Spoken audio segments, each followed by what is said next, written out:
Scott, about a decade ago, brought me, after we had written Sinister, he brought me Joe Hill's The Black Phone, which is one of his favorite stories. And I loved it, but it just wasn't right for us at the time. It just wasn't, there was a whole lot that needed to be added. It was a very small, compact story.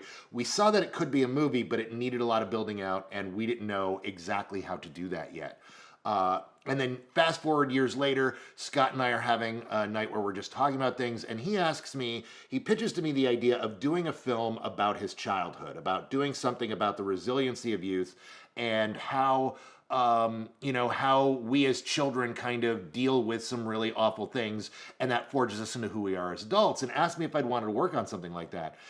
And I was like, of course I would. And then through that conversation, the Black Phone came up, and we were like, oh, what if we took this concept of your childhood and put it onto the Black Phone? That would fill in all the blanks that we needed, and it just seemed like a no-brainer.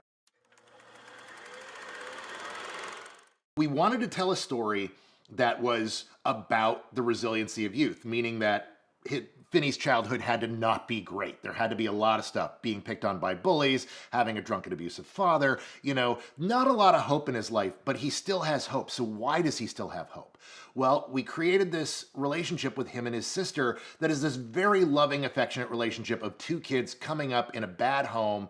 They're single father. He's an alcoholic. He's working a lot. How do these kids cope? And how they cope is by being there for each other.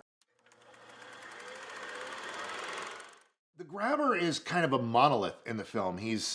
We're not entirely sure who he is, where he comes from, why entirely he's doing what he's doing. Although Scott and I bury a lot of that in the subtext. If you dig in and you really kind of think it through, you get who this guy is and where he came from and the idea of the things that happened to him in his own childhood that clearly has forged who he is now. But the grabber is really just kind of this nightmarish guy who we never really get to see clearly. He's just the monster. And we wanted him to be the monster both in person that we would think about of him in the papers, how we would think about him in the legends. Scott has a very singular mind when he's shooting. He very much is in tune with the scene in a way that I don't see out of a lot of folks. I've worked with other directors, I've worked with a lot of people, and he looks at each scene and he's looking for what's missing and looking for how pieces work together.